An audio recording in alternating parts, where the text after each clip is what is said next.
Buenas noches a todos, bienvenidos a esta primera emisión de le he denominado Iván y los Caminos del Agua, ¿sí? Y básicamente tiene que ver con el proyecto que les propuse relacionado con discutir diversos temas técnicos y científicos relacionados con el agua, relacionados con la energía y también quiero incluir en este proyecto el tema de la poesía del agua, ¿sí?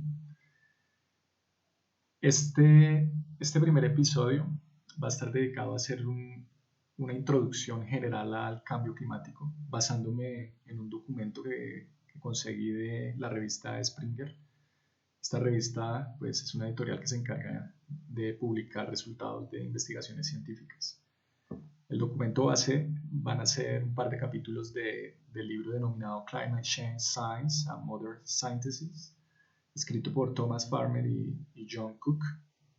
Y básicamente voy a extraer de este libro lo que es la definición de cambio climático, los forcing o los mecanismos que controlan el cambio climático, la metodología científica para decir lo que se dice o afirmar lo que se afirma en relación al cambio climático y las evidencias concretas que son palpables, que se ven en el planeta, que nos permiten pues demostrar una serie de hipótesis. Cuando se habla de agua, cuando se habla de cambio climático, pues necesariamente hay que hablar de economía. ¿Sí? Al hablar de economía se habla de política también. Efectivamente, la economía globalizada actual pues depende de la combustión de CO2, petróleo y gas esencialmente.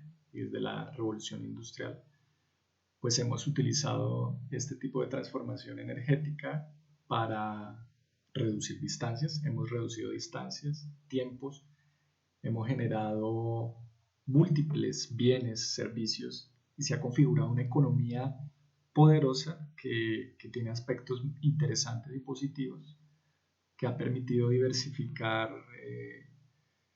eh, bueno, desde un aspecto positivo, ha permitido diversificar ciertos empleos y generar confort para algunas personas.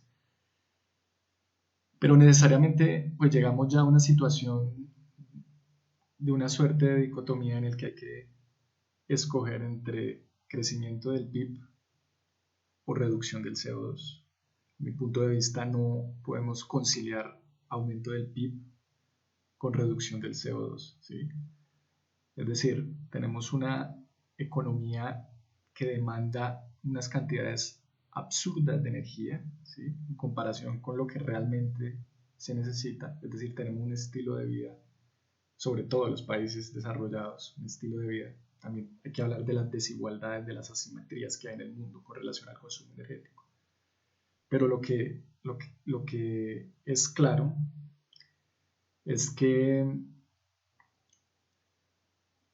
esta economía, este estilo de vida se sostiene con una matriz energética que se basa en la combustión de unos compuestos que están contribuyendo al cambio climático. Me adelanté un poco a las conclusiones y tomo una posición desde antes para empezar a generar el debate. ¿Sí? También en este canal vamos a discutir pues esas opciones de transición energética que otros economistas plantean, de tal manera que ellos sí consideran que se puede conciliar ese aumento del PIB y esa mitigación del cambio climático. Para entrar en materia, pues últimamente hemos visto el crecimiento de patrones anómalos de atmosféricos que han generado olas de calor intenso en los veranos del norte, por ejemplo, lo vimos este año con récords de temperatura en British Columbia, en Canadá, en Estados Unidos, la parte occidental, en Europa, en Asia. de una investigación realizada en Francia o de información tomada del Panel Intergubernamental de Cambio Climático. Esta es una agencia que, si bien no hace investigación científica, sí busca las fuentes de universidades e instituciones de investigación científica para generar pues, papers y generar documentos que permitan hacer pues, toma de decisiones políticas. Entonces, ellos generan una curva gaussiana de frecuencia de ocurrencia de ciertas anomalías de temperatura estival de verano en los últimos años, es decir, del 80 al 2020 se ha corrido hacia la derecha de esa curva gaussiana, es decir, que tenemos anomalías de temperatura positiva con el paso del tiempo, más intensas, es decir, que los veranos se han vuelto más calurosos y hemos tenido pues, la presencia o la ocurrencia de canículas, como la llaman en Europa, cada vez más intensas. También la ocurrencia de huracanes, de inundaciones. Ya es evidente que tenemos un problema serio. Entonces, para entrar en materia, vamos a empezar a analizar este documento de Thomas Farmer y John Cook, los dos primeros capítulos. Y como es el propósito de este canal, pues yo quiero combinar poesía y discusión científica. Tomo simplemente unos versos de una poeta venezolana y se denomina Oda al agua. Careces de forma y a todo te acomodas, bella y cautivadora, te bebo, te respiro, me entregas alivio y calmas mi sed, desnudez cristalina de la existencia, hidrógeno y oxígeno te componen, esencia a la supervivencia de las formas, en ciclo te transformas y transpiras, llorando sobre mares, ríos y tierra, esencia que te desgastas por la inconsciencia, hombre que no valora tu divina presencia. Hermana agua, enséñanos tu importancia, dejándonos ver tu incalculable existencia. Vamos a ver entonces cuáles son las implicaciones en términos del ciclo hidrológico que tiene el cambio climático. Empezando con el documento, ya para discutir apropiadamente el tema del cambio climático, arrancamos como en esta imagen tomada por el Apolo 17, quizás es una de las imágenes más copiadas en la historia, ¿sí? Y tomo esta frase de Arthur Clarke, queda inapropiado llamar a este planeta Tierra cuando claramente es océano. Evidentemente hay una proporción mayor de agua en esta imagen. Y lo interesante aquí es que el océano va a ser importante para la discusión que vamos a tener sobre el cambio climático, porque es un sistema que permite absorber gran cantidad de calor que se está generando con el cambio climático. Hay unas propiedades físicas que tiene el agua que tienen que ver con la entalpía del agua, es decir, la capacidad de cambiar la energía del sistema, ¿sí? Cuando yo tengo más humedad, un cuerpo de agua, es más difícil cambiar la temperatura. Entonces, los cuerpos de agua son importantes para regular la temperatura. Es decir, en tierra, en continente, hay unos gradientes de temperatura más altas entre la noche y el día, por ejemplo. Entonces, van a haber corrientes oceánicas que regulan el clima continental, que van a ser determinantes en las temperaturas del continente. Y pues también son unos ecosistemas importantes para la economía de pesca del ser humano. Y se están dando unos procesos de acidificación, el tema de derretimiento de casquetes glaciares, el tema del aumento del nivel del mar. Todo esto va a ser importante entenderlo pues en su integralidad, en su totalidad.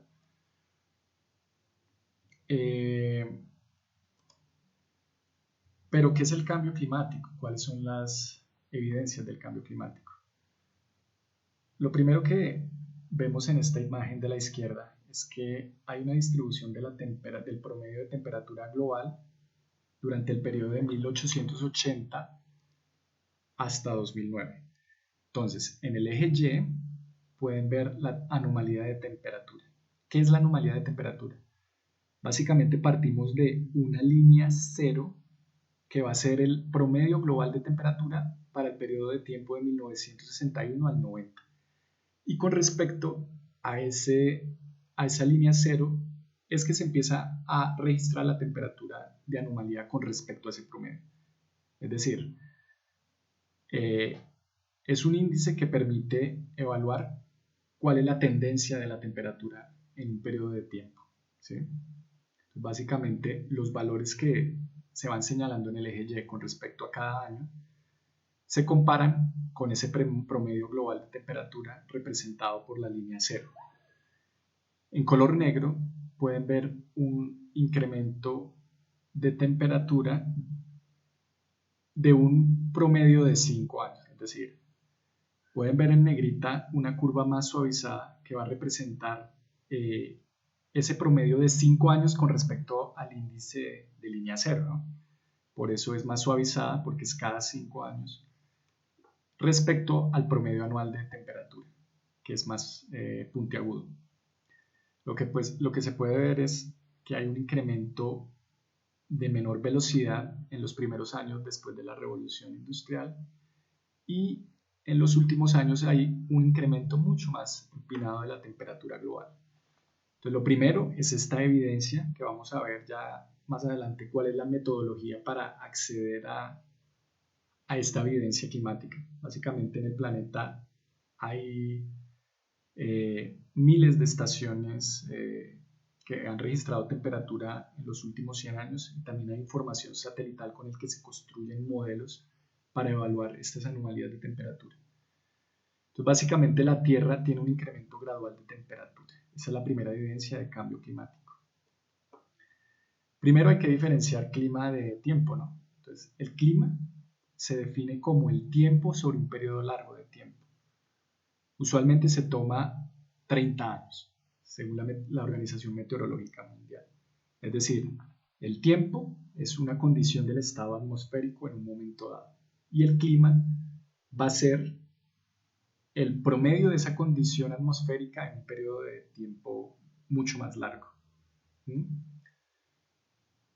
Con esto nosotros queremos entender cuáles son los mecanismos que están desencadenando este incremento de las anomalías de temperatura.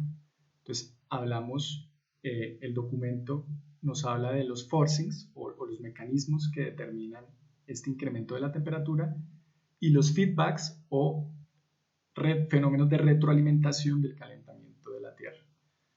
Un ejemplo de feedback positivo puede ser el que se está dando en la zona ártica. La zona ártica pues, está cubierta por hielo, ¿no?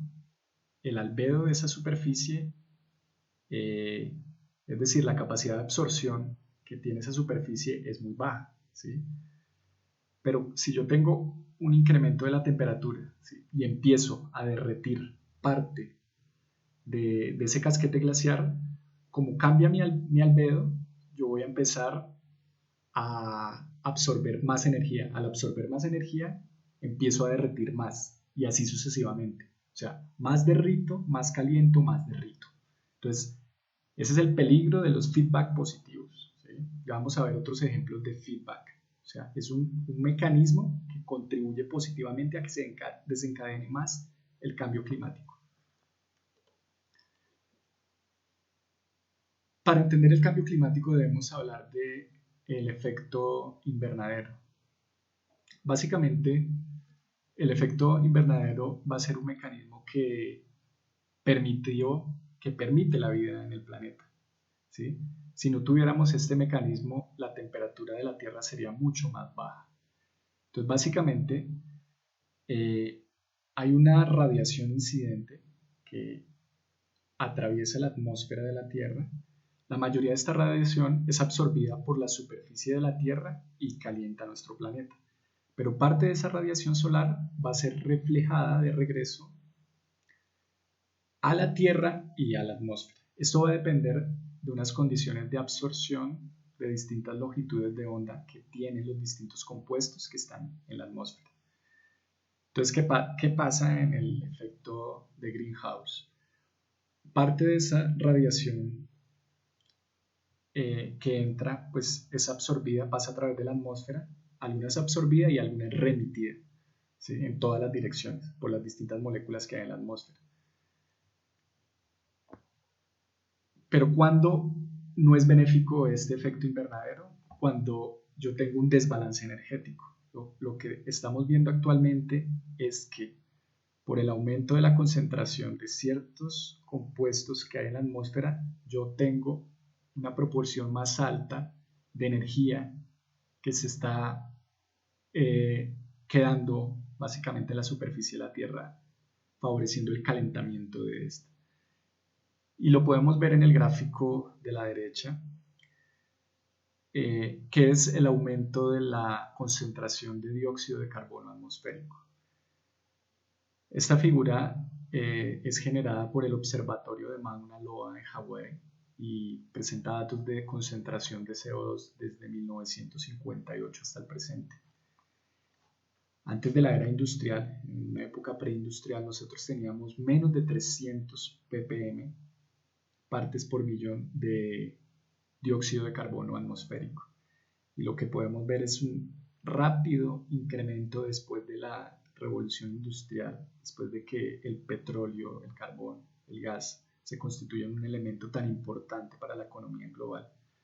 Esto empieza a aumentar fuertemente y actualmente tenemos más de 390 partes por millón en la atmósfera. El aumento de dióxido de carbono atmosférico está contribuyendo a aumentar este efecto de invernadero en la Tierra. ¿Y cuáles son algunas de las evidencias de cambio climático? En la figura de la izquierda se puede ver en rojo, pueden ver cuál era la cobertura de hielo en el verano ártico y cómo se ha reducido desde 1979. Más del 20% del casquete polar se ha derretido, ¿sí? Entonces, si yo derrito más, por el cambio de albedo, caliento más y derrito más consecutivamente. Esto es el ejemplo del feedback positivo que les mencionaba. Entonces, esta es una evidencia importante de que tenemos cambio climático. Vamos a ver que este derretimiento también puede contribuir al aumento del nivel del mar. Si bien la principal causa de aumento del nivel del mar son los fenómenos de contracción y expansión térmica, esto también contribuye a afectar no solamente el nivel del mar, sino el ciclo hidrológico en distintas cuencas que dependen de hielo continental, por ejemplo. En la gráfica de la derecha vemos un promedio del nivel global del mar, cómo ha aumentado en los últimos años, desde 1860 a 2020. Y lo que podemos ver es que pues, hay información satelital, información de estaciones, perdón, en tierra, y últimamente en rojo podemos ver información de satelital a partir de altímetros satelitales que muestran precisamente esa pendiente pronunciada de velocidad de aumento en el nivel medio global del mar. Entonces, esta es una primera evidencia del cambio climático. Otra evidencia importante es que en regiones de latitudes altas, cerca de los polos, tenemos unos ecosistemas que se denominan permafrost, ¿sí? Básicamente en zonas como Rusia, Canadá, existen suelos que por las temperaturas tan bajas durante todo el año, pues tienen en subsuelo agua congelada, ¿sí? ¿Qué pasa? Que ese permafrost, debajo de esas capas de hielo se almacenan una gran cantidad de metano, una gran cantidad de CO2 que queda atrapada en esas zonas de permafrost. En esta gráfica podemos ver cuál es la proporción de permafrost que hay en Siberia con respecto a las... bueno, esto se refiere a metano, ¿sí? Esta es la proporción de metano liberado por ese permafrost en comparación con el metano liberado en el resto del planeta. Entonces Entonces vemos que estas zonas de permafrost son una fuente peligrosa de metano, donde este se derrita por efecto del cambio climático,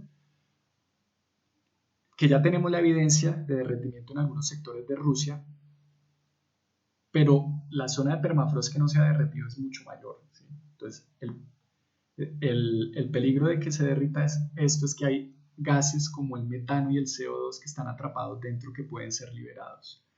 Siberia es el principal contribuyente de metano a la atmósfera y este es un ejemplo de un feedback positivo, ¿sí? Porque si yo tengo más calentamiento, derrito permafrost, emito CO2 y metano a la atmósfera y más caliento la Tierra y más se derrite el permafrost.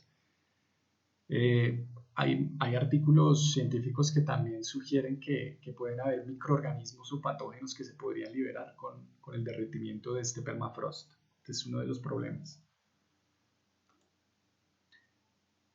Pero, ¿cómo entender la física que hay detrás de esto? Detrás del cambio climático. Entonces, para entender realmente los mecanismos que están determinando este tipo de cambios en el clima, pues tenemos que partir de entender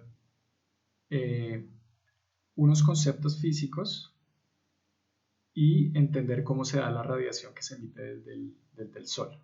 Entonces, si recordamos de clases de física que de pronto tuvimos en la escuela o en la universidad, la energía que emite el Sol se da en forma de ondas electromagnéticas, ¿sí?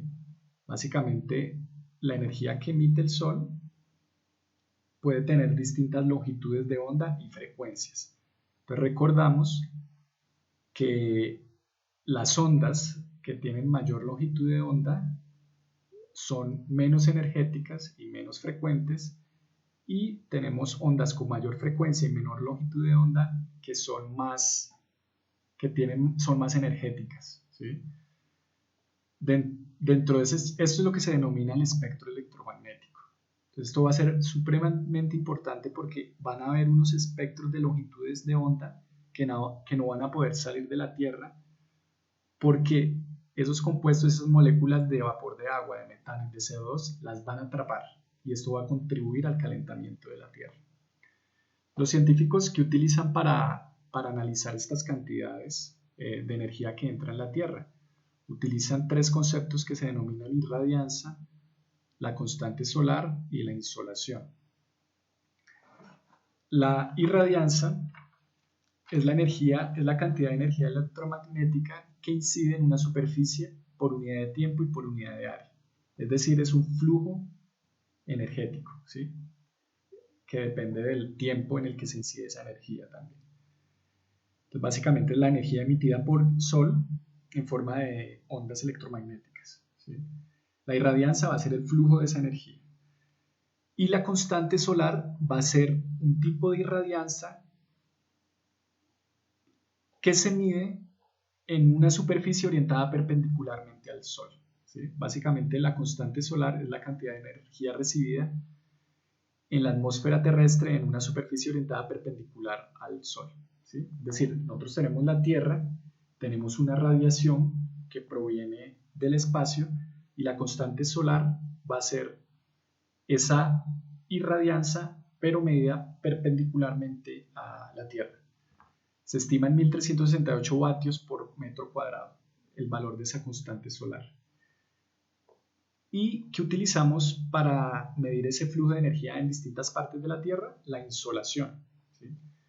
Básicamente la insolación va a ser ese análisis de irradianza, pero teniendo en mente la latitud y la longitud en la que nos encontramos en la Tierra. Es decir, va a considerar la geometría de la Tierra. Básicamente va a ser ese flujo de energía que incide una superficie horizontal en cualquier punto encima de la superficie de la Tierra. Entonces, bien sea en el trópico, en la parte más septentrional del planeta, o en la parte más meridional.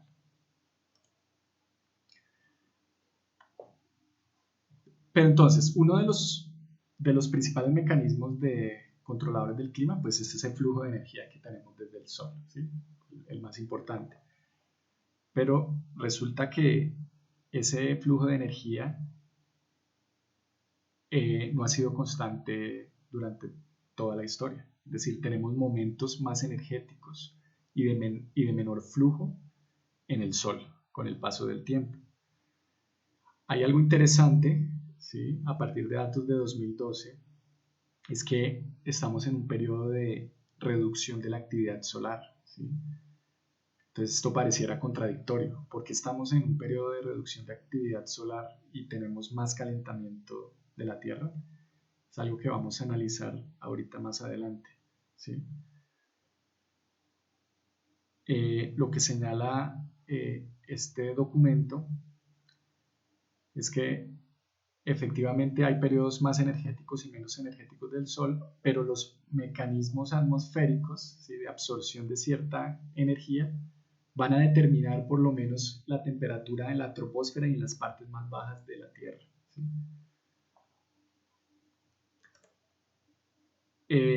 Entonces, para analizar esos desbalances energéticos hay que pensar en el balance energético de la Tierra y analizarlo con detalle.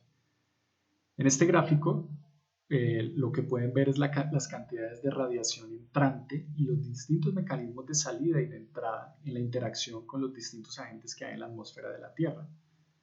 Partimos de una radiación entrante de 342 vatios por metro cuadrado.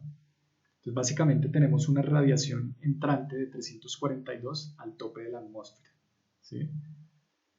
Entonces, si la Tierra estuviera en balance, pues si entran 342, pues tiene que salir 342, ¿no? Para que haya un balance hídrico, un balance energético, perdón. ¿Sí? La energía no se crea ni se destruye, se transforma, ¿sí? Entonces, ¿qué es lo que está pasando? En la interacción con los distintos agentes atmosféricos, lo que se puede ver es que de esos 342, 324 se están reflejando de regreso a la superficie terrestre, ¿sí?, por la interacción con ese aumento de esos compuestos que hay en la atmósfera, ¿sí? Y 235 vatios por metro cuadrado son emitidos nuevamente al espacio. Es decir, la Tierra está en un desbalance energético. ¿Y cómo se equilibra ese desbalance energético? Pues calentando la Tierra, la superficie de la Tierra. Otra manera de entender por qué se da este desbalance energético lo podemos ver en este gráfico de la izquierda, que es un gráfico que representa la radianza espectral de salida del planeta en el tope de la atmósfera terrestre. Entonces, básicamente es la cantidad de flujo energético en el eje Y que sale correspondiente a cada longitud de onda de la atmósfera de la Tierra. Es decir, eso lo que nos está mostrando es cantidades de absorción por distintos gases de distintas longitudes de onda. En rojo podemos ver la curva teórica de un cuerpo de emisión negro, ¿sí? Un black body, un cuerpo negro, es un cuerpo teórico que absorbe toda la energía, y lo que se mide en la atmósfera de flujo de salida está aquí en esta curva azul. Lo que se puede ver es que lo que corresponde a estas longitudes de onda, a estos gases como el CO2 y el vapor de agua, están absorbiendo ciertas longitudes de onda con mayor intensidad, ¿sí? Entonces, básicamente, los gases atmosféricos solo absorben algunas longitudes de onda y son transparentes a otras. Es decir, por ejemplo, el caso del vapor de agua, ¿sí? El vapor de agua ha estado en la Tierra por muchos años, pero no es tan importante para el cambio climático porque pues precisamente permite la salida de esas longitudes de onda, ¿sí? En cambio, el CO2 y el metano sí son compuestos que atrapan esas longitudes de onda y no permiten que esa radiación escape al espacio, ¿sí? Los patrones de absorción del agua están en azul y los patrones de absorción del carbón, del dióxido de carbono, están en rosado. Pero ¿cómo se sabe pues todo lo que han señalado, cuál es la metodología para para llegar a esas conclusiones. Entonces, básicamente, en la Tierra hay más de 40.000 estaciones, ¿sí?, distribuidas aquí en la gráfica, ven puntos rojos que corresponden a estaciones en Tierra que se distribuyen a través de todo el globo, que capturan información de temperatura máxima, mínima. Y se tienen 1.4 billones de datos con los que se obtiene información de esas variables de temperatura. Y en los últimos años, en los últimos 20 años, también se dispone de información satelital que mide precisamente esas variables de temperatura. Con esas dos fuentes de información, con datos en tierra de estaciones reales y datos satelitales, se construyen gráficas como las que tienen a la derecha, que son gráficos de la temperatura superficial a nivel decadal y sobre la superficie de la Tierra. Entonces vemos cómo hay un incremento de la temperatura muy marcado en los últimos 30 años. Pero ¿a qué se le atribuye ese calentamiento de la Tierra? Entonces los escépticos, los que no creen en la contribución o que tienen una visión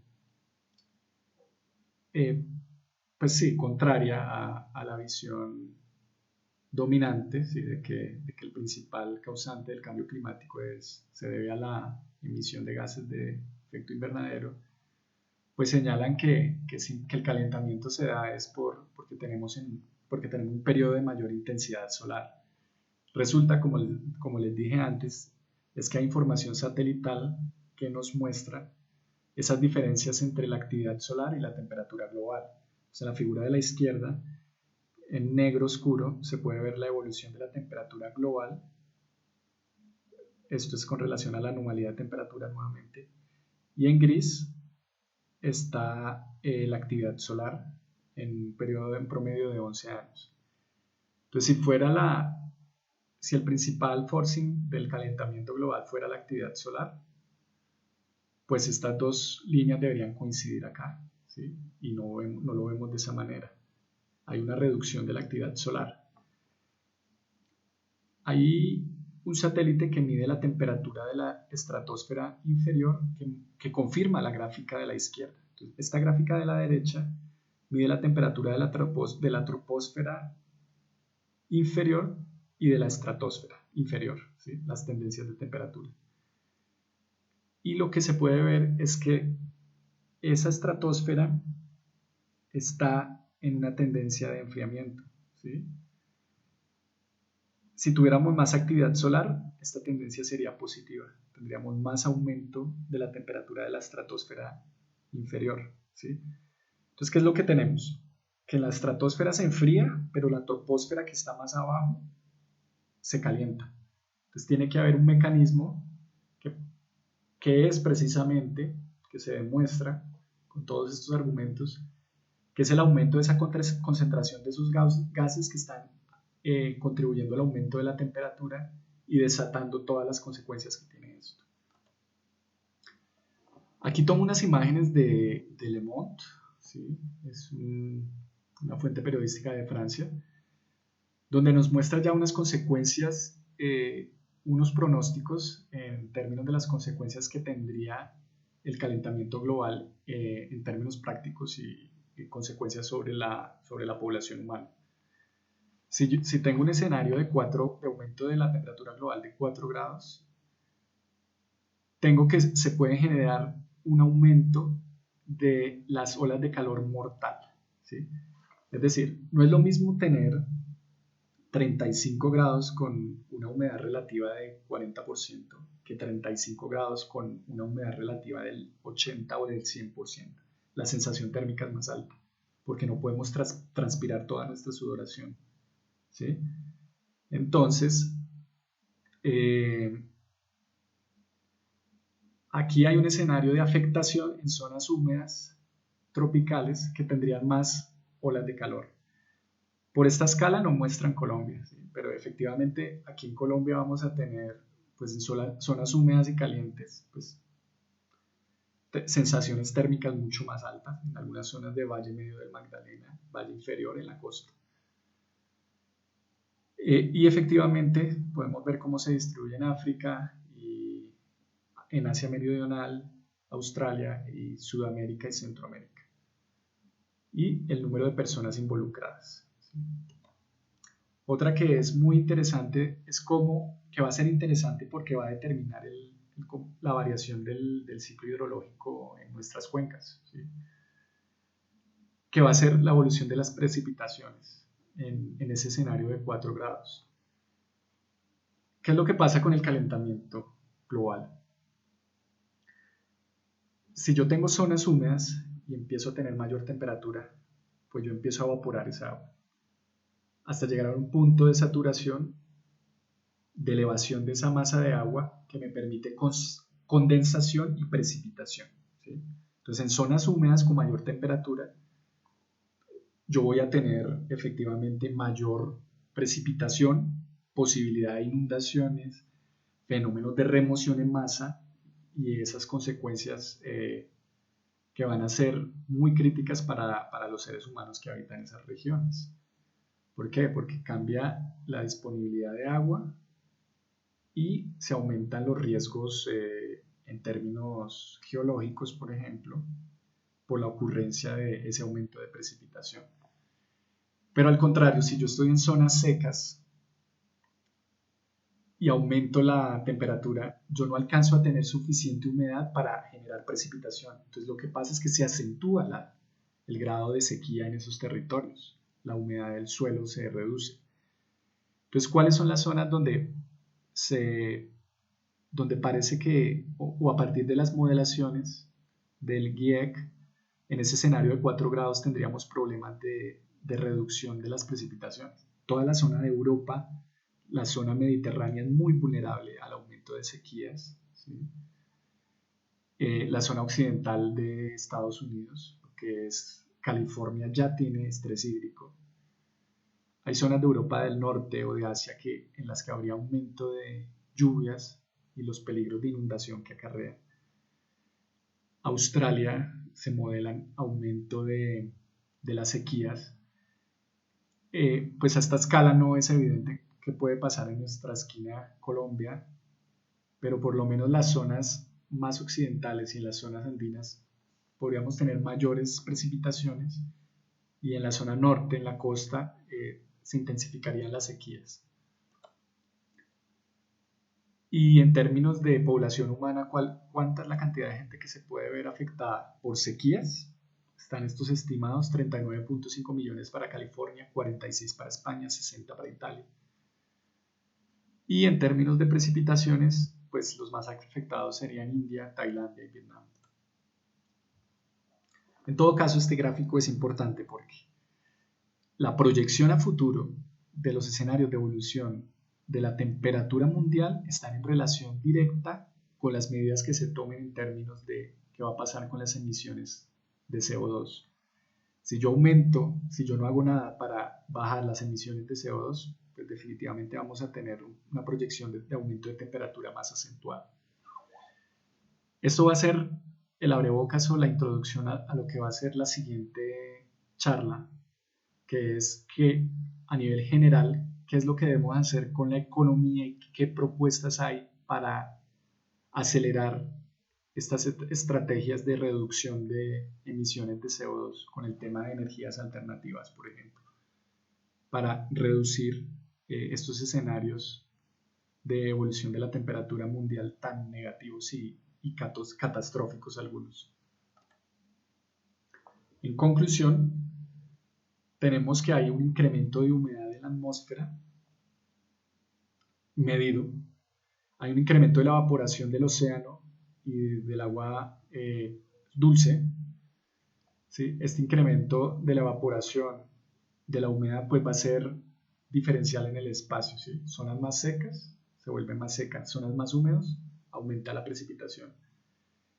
Y hay otro elemento importante que no he señalado, es que lo que puede pasar con las zonas en las que los caudales de los ríos de esas cuencas dependen de la deglaciación, ¿sí?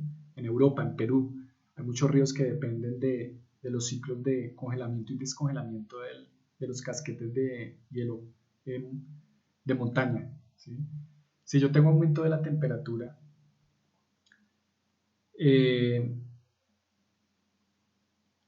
pues empiezo a derretir los glaciares de montaña, ¿sí?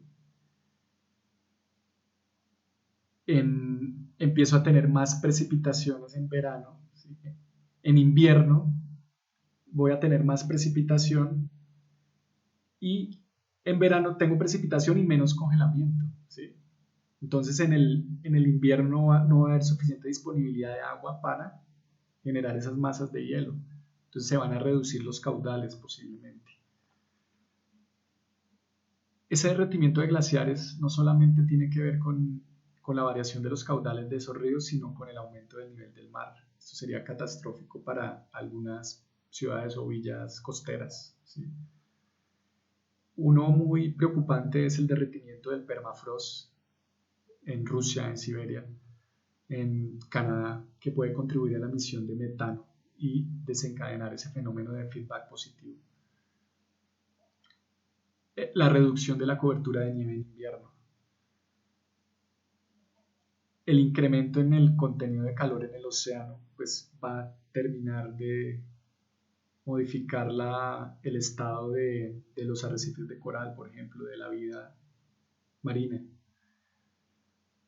Una evidencia de que el principal mecanismo para contribuir al cambio climático es de origen antrópico es que hay incremento en la temperatura de la troposfera, pero reducción en la temperatura de la estratosfera inferior, ¿sí? Hay un enfriamiento de la estratosfera, hay evidencia de aumento del nivel del mar, ya hay evidencia de que animales y plantas se están desplazando a distintas latitudes y altitudes.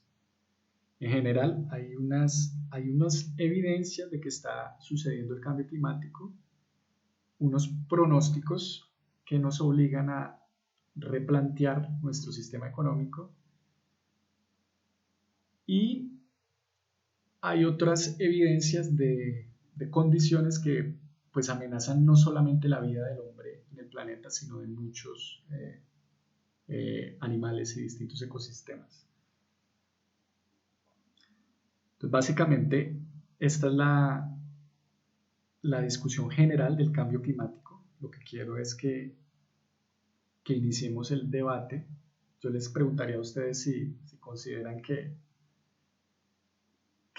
efectivamente son los gases de invernadero los que están contribuyendo al cambio climático, o ustedes creerían que hay unas variables atmosféricas que también son importantes. Esto se lo pregunto principalmente a los geólogos. El siguiente capítulo, estoy arrancando con cosas generales, va a ser el tema de qué se puede hacer a nivel energético, a nivel global, para plantear, por ejemplo, neutralidad en carbono, ¿sí? Y vamos a hacer todo el debate posible político relacionado con el sistema económico que es necesario para mitigar realmente el cambio climático. Muchas gracias.